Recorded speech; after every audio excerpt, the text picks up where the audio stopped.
तो क्या किसी भी पॉलिटिशियन, चलो मैं छोड़ देता हूँ, हमारे ब्यूरोक्रेट्स या किसी भी लोकल ने ये नहीं सोचा कि हम बिहार में जाके अपनी इंडस्ट्री सेटअप करते हैं कि वहां पे एम्प्लॉयमेंट जनरेट करें? एक बार फिर से आप बिहार की हिस्ट्री को ध्यान दीजिए। 63 से 1990, 27 सालों तक किसी पॉलिटिशियन को यह पता नहीं था कि वो अगले साल झंडा फहरा पाएगा या नहीं। 26 जनवरी का झंडा फहराया तो अगली 26 जनवरी का झंडा फहराएगा या नहीं, उसको पता नहीं होता। 15 अगस्त का झंडा फहराया तो अगले 15 अगस्त को झंडा फहराएगा या नहीं, उसे पता नहीं होता था। इस कंडीशन में बिहार में क्या हो रहा है डेवलपमेंट के नाम पर, कोई किसी को फर्क ही नहीं पड़ता था। एवरीबडी, हर कोई अपनी कुर्सी बचाने के चक्कर में था, और कोई ब्यूरोक्रेट सिर मार कर रह जाए, पॉलिटिशियन को समझा नहीं सकता था कि इस 5 वर्षीय योजना में बिहार के पीछे ये प्लान है, इसके लिए ये खर्चा इतना है। क्योंकि मिनिस्टर और चीफ मिनिस्टर को तो ये मालूम ही नहीं है, 5 साल छोड़ो, अगले साल हम रहेंगे या नहीं रहेंगे, पहले उसको तो सिक्योर करो। बिहार के 1%, आप तो 1% कह रहे हैं, मुझे तो लगता है कि नेगेटिव ग्रोथ भी हुई होगी कई सालों में, पर उसके पीछे ये कारण था। और जब उसको बदला गया, एक स्टेबिलिटी आई, तो वो आदमी तो और भी जंगल राज लेकर आ गया। गुंडा राज, जंगल राज, माफिया राज, जो कह ले, उसमें कहां बिहार का डेवलपमेंट होना। 1963 में Bihar was third top developed state in the country. 1990 तक आते आते it was at the bottom. 29 state थे, 29 पोजीशन पे था। उस समय से लगातार 35 ईयर्स तक Bihar has been at the bottom. क्यों? ये लीडर्स क्या कर रहे थे? और ये लीडर्स अपने ब्यूरोक्रेट्स को इतना दबा कर रख चुके थे कि जब तक लालू यादव निकले, नीतीश यादव आए, नीतीश कुमार आए, तब तक ब्यूरोक्रेसी में ये करप्शन इस हद तक घुस चुका था कि कुछ हुआ नहीं। नीतीश कुमार ने 5 साल घिसट घिसट के किसी तरह से कुछ किया, वो भी इंफ्रास्ट्रक्चर बनाया थोड़ा बहुत, जिसकी नींव बनी उस समय। लेकिन उसके बाद he could not sustain because he himself was fighting for his political life. True. तो बिहार के साथ जो हुआ, उसमें सारा का सारा दोष पॉलिटिकल लीडरशिप का रहा है, चाहे वो कांग्रेस और बीजेपी की हालत देखिए। पिछले 10 सालों में बीजेपी नीतीश कुमार के कोर्ट को पकड़ के लटका हुआ है। क्यों? केवल इसलिए कि 30-35 एमपी मिल जाए उनको लोकसभा में, केवल इसलिए। आपके पास 80 सीट है और वो केवल 40-42 सीट लेकर पड़ा हुआ है, लेकिन आप उसके आदमी को चीफ मिनिस्टर बनने दे रहे हैं केवल इसलिए कि आपको अपने लोकसभा में एमपी चाहिए। Shame on BJP. अगर हम इस चीज पे बात करते हैं, जैसे आपने बोला पॉलिटिकल करियर्स के अंदर, so even my some of my friends are from Bihar, Patna, ठीक है, तो वो कहता है they have a respect for Nitish Kumar ji कि उन्होंने कुछ तो बेटरमेंट किया। तो क्या वो जो बेटरमेंट किया, क्या वो जो बिहारी पीपल्स हैं या लोग वहां के, उनको भी नहीं दिख रहा, या वो उसमें या वो अपना विश्वास नहीं करा पा रहे दोबारा से? इसमें कोई शक नहीं है कि 15 साल के जंगल राज के बाद, लालू यादव के बाद जब नीतीश कुमार आए, तो लोगों ने बहुत बड़ी राहत की सांस। कम से कम वो गुंडा राज खत्म हुआ। सड़कों पे लोग 6 बजे के बाद निकलते नहीं थे। कब किसी को गोली मिल जाए, शाम में 6 बजे शाम के बाद, किसी माँ बहन की इज्जत का कुछ पता नहीं था कि कब क्या हो जाए। इस हालत में नीतीश कुमार का आना, it was a big relief.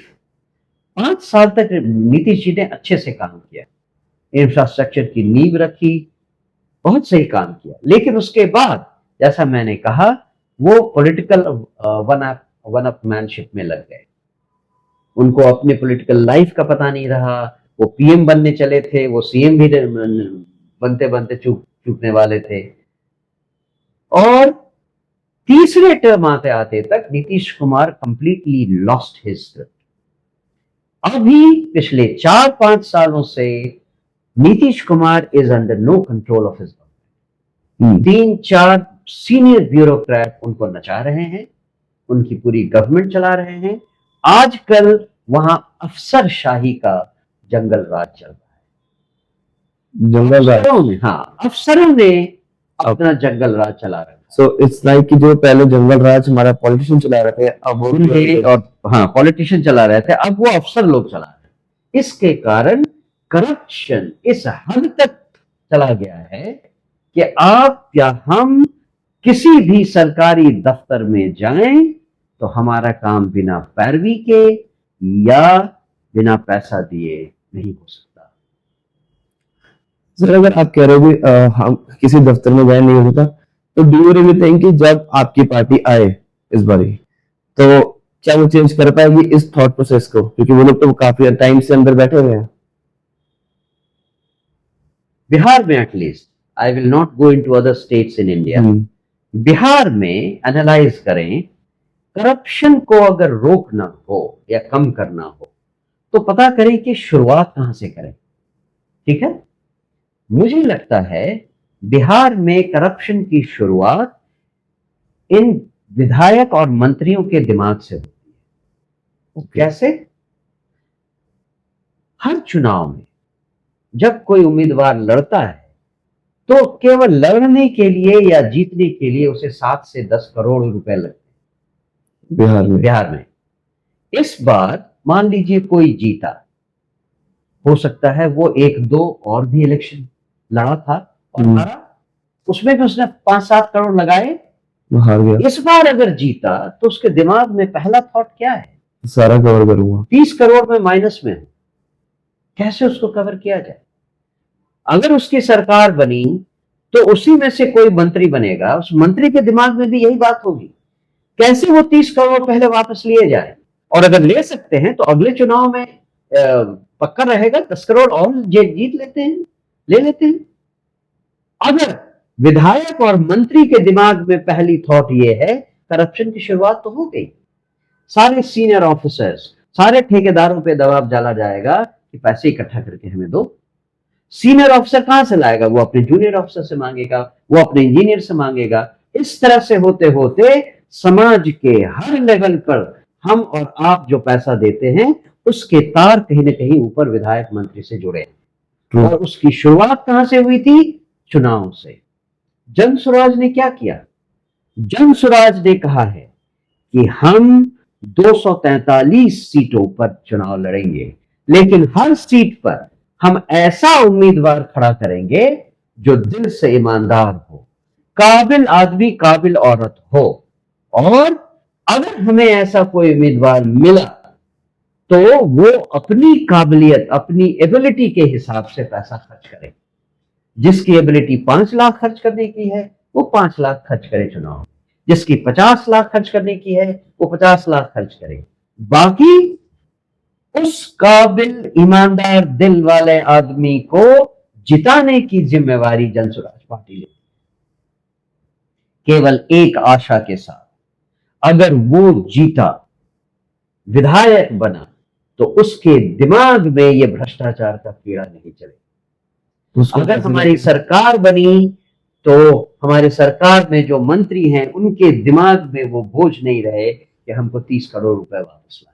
Sir, इसको हम कैसे कंट्रोल करने की आप सोच? There is no way to control, we are training our people. हम अपने लोगों को इसी तरह से ट्रेन कर रहे हैं, अपने लीडर्स को यही बात बता रहे हैं कि बिहार में हम शासन बदलने नहीं आए हैं।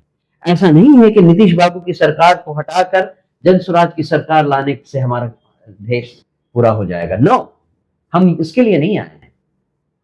हम यहां व्यवस्था परिवर्तन के लिए, और व्यवस्था परिवर्तन तब होगा जब हमारे लोग समझदार होंगे, हमारे नेता समझदार होंगे, हमारे विधायक ईमानदार होंगे और हमारे मंत्री ईमानदार। हम तो कोशिश कर रहे हैं, हमारे पास 5 महीने 7 महीने हमने लगाए हैं, 5 महीने और लोगों को हम ट्रेन कर रहे हैं और देखते हैं क्या होता है। सो अगर लेट्स सपोज आप जीत भी जाते हो, what will be your first line of action? कि जो आपका एक मे बी डेंट कर सके या लोगों तक चीज पर एक आप एक क्वेश्चन मार्क छोड़ दो या आंसर दे दो कि आपने चूज किया और हमने ये कर दिया, वो क्या होगा? तीन चीज तो इमीडिएटली हम प्रॉमिस कर रहे हैं। बिहार में चाहे कोई बच्चा हो, चाहे वो दलित का बच्चा हो, अति पिछड़े का बच्चा हो, कोई भी बच्चा हो, उस बच्चे को अच्छी उच्च स्तरीय शिक्षा मुफ्त दी जाएगी। अगर उसके घर के पास का सरकारी स्कूल अच्छा नहीं है तो उस बच्चे को प्राइवेट स्कूल में दाखिला दिया जाएगा, उसका खर्चा सरकार देगी। सर इतने पैसे हैं बिहार सरकार के पास बहुत पैसे हैं, वो खर्च करना नहीं जानती है। बहुत पैसे हैं, believe me, it is very much possible. और दूसरा प्रॉमिस, हर उस युवा को, 15 साल से बड़े युवा को जो बिहार से बाहर जाकर नौकरी करने के लिए मजबूर है आज, अगर वो मजबूरी में बाहर जाकर नौकरी करता है तो 1 साल के अंदर ऐसा बना देंगे कि किसी को भी मजबूरी में बाहर जाकर रोजगार ढूंढने की जरूरत। मजबूरी को कैसे आप उसको वो लेते हो? एक पैरामीटर यहाँ नौकरी नहीं मिल हम्म यहाँ वो, चाहे वो, अरे अनपढ़ को तो छोड़िए, जो खेतों में काम करने पंजाब और हरियाणा जाते हैं उनको छोड़िए, जो लोग 12वीं पास हैं, ग्रेजुएट हैं, वो बिहार में मजदूरी नहीं कर सकते, कहीं पीएम नहीं बन सकते, कहीं ठेला लगा नहीं सकते। ऐसे लोग मुंबई जाकर टैक्सी चलाते हैं, मद्रास जाकर के वो कॉलोनीज में ठेले पर सब्जी बेचते हैं, क्योंकि वो काम बिहार में वो नहीं करना चाहते, लेकिन चेन्नई जाके वो करने के लिए तैयार है। ऐसे सब लोगों को जो मजबूरी में बाहर जाकर रोजगार ढूंढते हैं, उनके लिए रोजगार की व्यवस्था बिहार में की जाएगी। कोई तीसरा,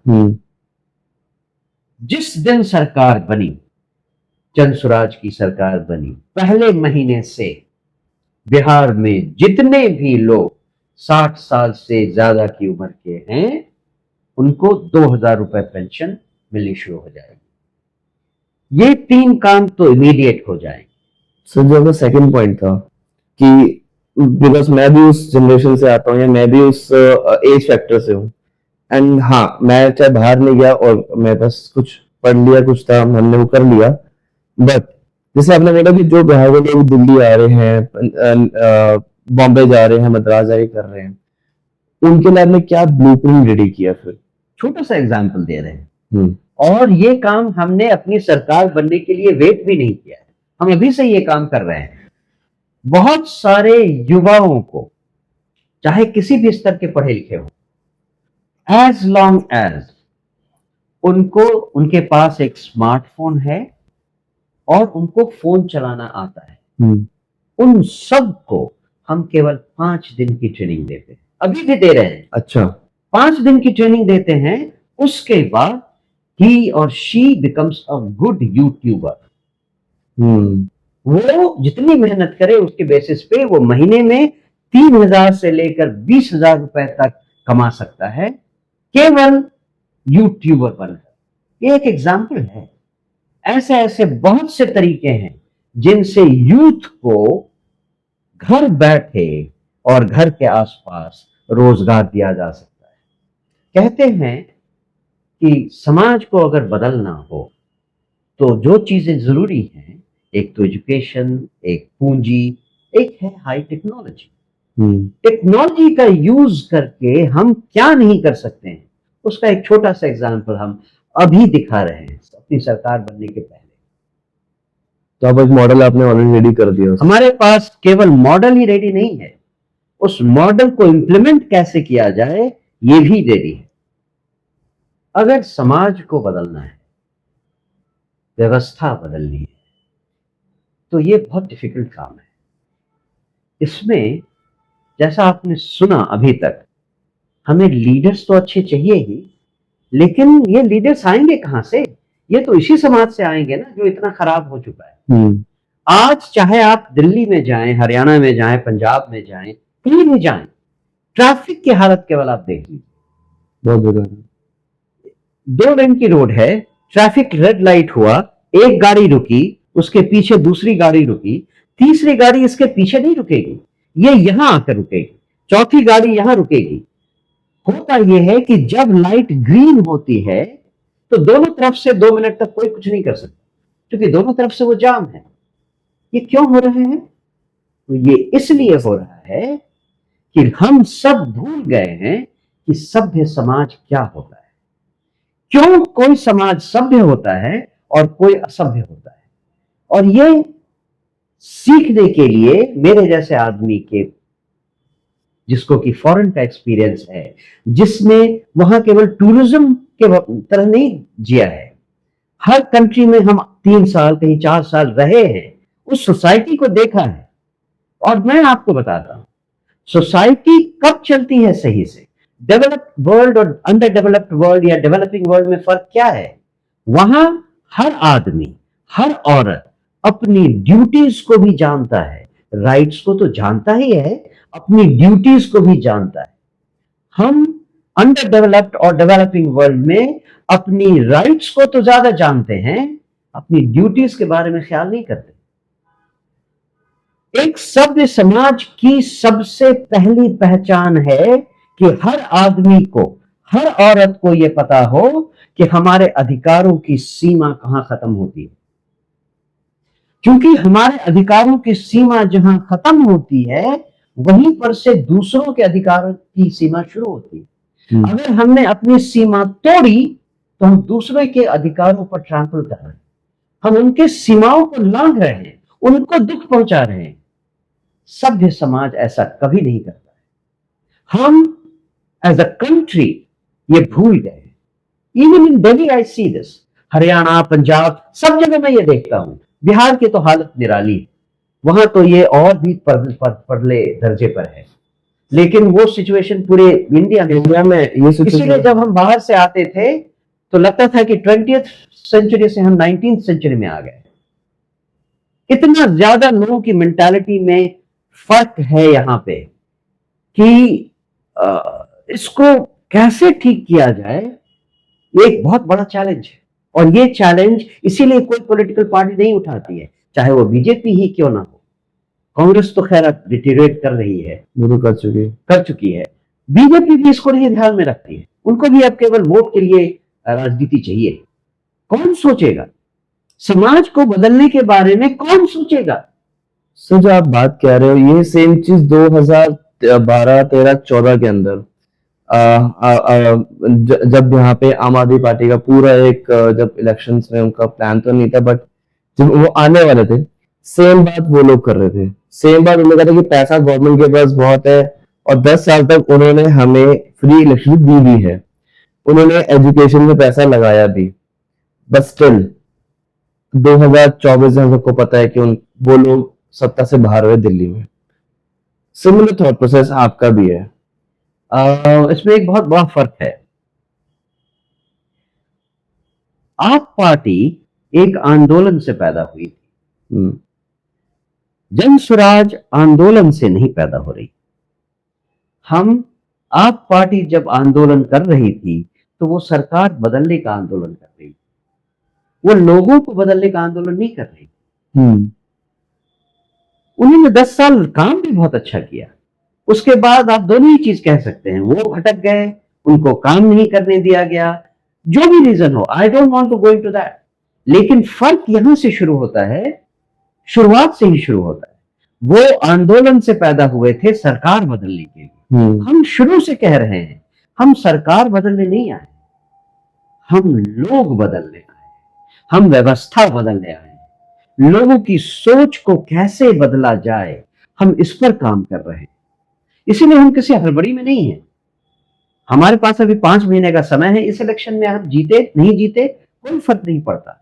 इनफैक्ट अगर लोगों को हम बदल नहीं पाए तो अगर हम ना जीते तो अच्छा होगा, क्योंकि हमें 5 साल और मिलेगा लोगों के बीच में काम करने का।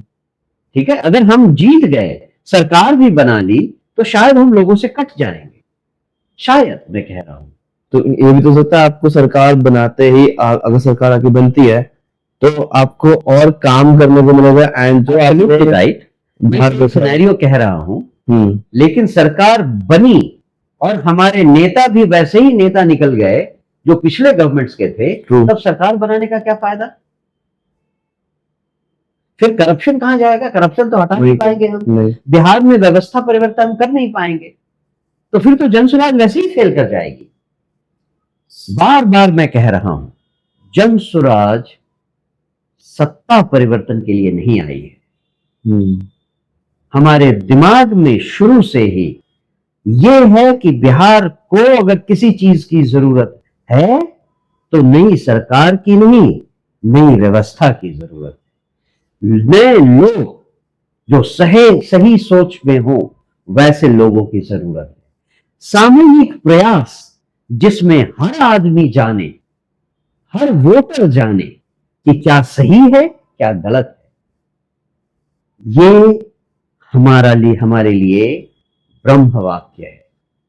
सबसे कठिन राह पर हम चले हैं और जानबूझकर चले हैं, क्योंकि इसके अलावा अगर कोई भी पाथ होता, कम से कम मेरे जैसा आदमी तो नहीं जुड़ता।